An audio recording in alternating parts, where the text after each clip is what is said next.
Kamu nggak harus selalu mengatakan ya untuk membuat orang lain bahagia. Dulu, aku selalu berusaha menyenangkan semua orang. Sampai-sampai akhirnya aku sendiri yang capek sendiri. Dan suatu hari aku memutuskan untuk berhenti menjadi people pleaser dan juga hidup aku berubah secara total. Aku mencoba berbagai macam cara dan akhirnya aku menemukan metode yang paling efektif untuk berhenti menjadi people pleaser. Dan saat ini kamu mungkin merasakan apa aja tanda-tanda kamu adalah seorang yang people pleaser. Apakah ada cara termudah untuk berhenti jadi people pleaser dan juga orang yang nggak enakan?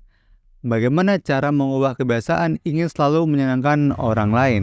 Pernah nggak sih kamu tuh ngerasa capek banget karena selalu berusaha bikin semua orang senang? Aku juga pernah di posisi itu dan jujur, rasanya itu bikin stres dan aku selalu mikir, gimana caranya biar semua orang itu suka sama aku? Tapi pada akhirnya aku malah kehilangan diri aku tersendiri. Kamu mungkin ngerasa kalau bilang iya terus-terusan itu adalah hal yang baik. Tapi coba deh pikirkan lagi, setiap kali kamu mengorbankan keinginanmu sendiri demi orang lain, kamu sebenarnya sedang menaruh dirimu di posisi yang kedua. Dan kamu tahu nggak? Itu tuh nggak adil buat kamu pribadi. Aku pernah ngerasa bersalah banget setiap kali bilang enggak. Rasanya itu aku kayak orang jahat banget. Dan aku nggak peduli sama orang lain. Itu tuh bukan berarti kamu egois. Tapi itu tuh berarti kamu menghargai diri kamu sendiri. Kita semua pengen punya hubungan yang baik dengan orang lain. Tapi kalau kamu selalu ngerasa berusaha menyenangkan semua orang, kamu justru nggak akan pernah bisa membangun hubungan yang sehat. Orang-orang akan lebih menghargai kamu kalau kamu jujur dan tegas tentang apa yang kamu mau dan yang kamu butuhkan. Bayangin deh, gimana hidupmu kalau kamu bisa bilang enggak tanpa rasa bersalah? Kamu bakal punya lebih banyak waktu untuk diri kamu sendiri. Kita langsung aja masuk ke pertanyaan yang pertama. Mengapa kita menjadi orang people pleaser ataupun orang yang gak enakan? Banyak dari kita seringkali ngerasa tertekan untuk menyenangkan semua orang di sekitar kita. Mungkin kita takut untuk mengecewakan orang lain atau ngerasa gak enak hati kalau harus bilang enggak. Alasan-alasan ini bisa berasal dari berbagai pengalaman masa lalu, seperti pengaruh keluarga, lingkungan sosial, atau rasa kurang percaya diri. Mungkin kamu dibesarkan di lingkungan yang selalu mengajarkan untuk mengutamakan orang lain, atau kamu pernah mengalami penolakan yang membuatmu takut untuk menjauhkan orang lain juga. Aku pernah di posisi itu, posisi selalu berusaha membuat semua orang itu senang dan akhirnya aku capek sendiri. Rasa takut nggak diterima atau dicap egois sering menghantui. Bayangin aja, setiap kali kamu memaksakan diri kamu untuk menyenangkan orang lain, kamu kehilangan sedikit demi sedikit dari dirimu sendiri. Rasanya seperti kamu itu selalu berjalan di atas tali yang tipis. Khawatir satu langkah yang salah akan membuat orang lain marah atau bahkan kecewa. Aku pernah ngerasa hidupku diatur oleh ekspektasi orang lain dan itu sangat melelahkan. Bahkan membuatku capek dan juga nggak bahagia sama sekali. Solusinya adalah menyadari bahwa kamu itu nggak perlu menyenangkan semua orang untuk merasa berharga. Kamu bisa mulai dengan mengenali apa yang sebenarnya kamu inginkan dan juga kamu butuhkan. Tanyakan pada diri kamu, apakah ini yang benar-benar aku mau atau apakah ini hanya untuk membuat orang lain senang? Dengan begitu, kamu akan lebih sadar dengan keputusan yang kamu buat. Coba deh untuk belajar untuk mengatakan tidak dengan lebih sopan dan juga tegas. Coba deh latihan bilang tidak dalam situasi kecil dan lama-lama kamu akan merasa lebih pede untuk menetapkan batasan yang sehat. Misalnya, saat teman kamu ngajak buat keluar buat nongkrong, tapi kamu itu lagi capek, kamu tinggal bilang, maaf dulu ya, aku butuh istirahat untuk hari ini. Lama-kelamaan kamu akan terbiasa untuk mengatakan tidak terhadap orang lain. Yang kedua, dampak negatif dari selalu menyenangkan orang lain. Kamu mungkin gak sadar, tapi selalu berusaha menyenangkan orang lain berdampak buruk buat kesehatan mental dan juga fisik kamu. Orang yang gak enakan seringkali mengorbankan kebutuhan dan juga keinginan pribadi demi kepentingan orang lain. Ini bisa membuat kamu ngerasa lelah, stres, atau bahkan kehilangan identitas kamu. Mungkin kamu ngerasa bahagia saat orang lain senang, tapi jika itu mengorbankan diri kamu sendiri, apakah itu benar-benar sepadan?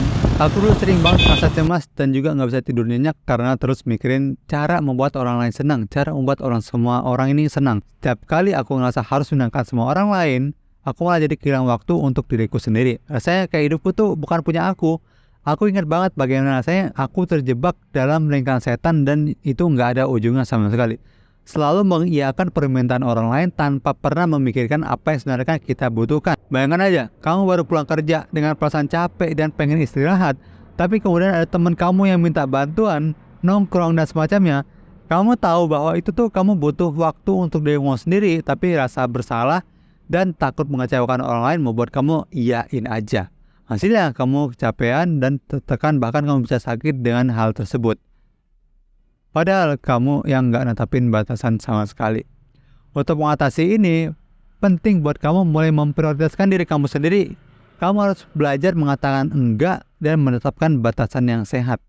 Ini bukan berarti kamu harus menjadi egois, tapi lebih kepada menghargai dan juga menghargai diri kamu sendiri. Coba juga mulai dengan menetapkan batasan yang jelas, misalnya tentukan waktu untuk diri kamu sendiri setiap hari. Waktu di mana kamu bisa melakukan hal-hal yang kamu sukai tanpa ada gangguan dari orang lain. Dan juga jangan takut untuk mengatakan tidak jika kamu merasa permintaan tersebut mengganggu kesejahteraan kamu. Misalnya, maaf ya, aku nggak bisa membantu sekarang karena aku butuh waktu untuk diriku sendiri. Selain itu, penting juga untuk menjaga kesehatan mental dan juga fisik kamu. Coba deh teknik relaksasi seperti meditasi ataupun baca Quran dan semacamnya yang bisa mengurangi stres kamu. Olahraga ringan juga bisa membantu kamu melepaskan endorfin yang membuatmu merasa lebih baik.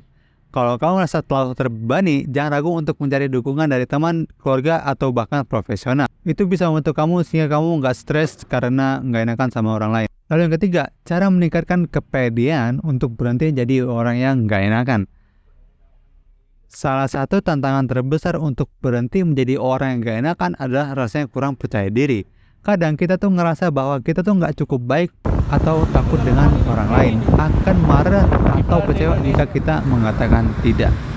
Perasaan ini seringkali muncul dari rasa takut akan penolakan atau ketidaknyamanan. Ketika kamu terus-menerus mencari validasi dari orang lain, kamu kehilangan kesempatan untuk membangun kepercayaan diri yang sejati dan juga mandiri. Aku ingat banget, dulu aku sering ngerasa cemas dan gak percaya diri setiap kali harus menolak permintaan seseorang. Rasanya seperti itu aku mengecewakan mereka, padahal aku tahu bahwa aku juga punya hak untuk mengatakan tidak. Ada saat-saat dimana aku tuh begitu takut mengatakan tidak sampai-sampai aku mengorbankan kesejahteraanku tersendiri. Aku pernah ngerasa sangat capek tapi tetap menghadiri acara yang sebenarnya gak pengen aku datangi, hanya karena aku takut mengecewakan orang lain. Nah, solusinya kamu bisa mulai meningkatkan kepedean kamu dengan mengenali nilai-nilai dan juga kelebihan diri kamu. Pertama-tama, mulailah merayakan keberhasilan-keberhasilan kecil saat kamu berhasil menetapkan batasan-batasan kamu. Contoh, kalau kamu berhasil mengatakan tidak pada sesuatu yang tidak ingin kamu lakukan, coba berikan dirimu sendiri pujian. Merayakan kemenangan kecil ini membantu kamu memperkuat kepercayaan dirimu dan juga membuat kamu merasa lebih nyaman untuk menetapkan batasan di masa depan. Penting juga untuk memahami bahwa menetapkan batasan itu bukan berarti kamu egois. Menetapkan batasan itu adalah tanda bahwa kamu menghargai diri kamu sendiri dan juga kesejahteraan kamu. Cobalah untuk melihat setiap tidak yang kamu katakan itu sebagai langkah menuju hidup yang lebih seimbang dan juga bahagia. Jika orang lain marah atau kecewa karena menetapkan batasan, ingatlah bahwa reaksi mereka bukan tanggung jawab kamu. Kamu nggak bisa mengontrol reaksi mereka. Kamu bertanggung jawab atas kebahagiaan kamu dan juga kesejahteraan diri kamu tersendiri. Untuk memperkuat kepercayaan diri kamu sendiri, coba deh berlatih mengatakan tidak dengan sopan tapi tegas dalam situasi yang tidak terlalu beresiko. Contoh, kalau teman kamu ngajakin kamu keluar dan kamu capek, ya tinggal bilang maaf, aku butuh istirahat hari ini dan semacamnya. Selain itu, dikelilingi oleh orang-orang yang mendukung dan juga memahami batasan kamu itu juga penting. Coba kamu temukan teman atau kelompok yang positif untuk mendukung kamu untuk menjadi orang yang lebih baik dari diri kamu kemarin. Mereka akan membantu kamu merasa lebih pede dan juga nggak takut untuk mengecewakan orang lain. Ingat, setiap hubungan yang sehat itu dibangun atas saling menghargai dan juga memahami batasan antara satu sama lain. Sekian konten kali ini, semoga bermanfaat. Kalau kamu merasa video ini bermanfaat, kamu pasti berpikir video di sebelah kiri sini juga bermanfaat. Aku tunggu di situ ya. Bye-bye. Terima kasih telah menonton.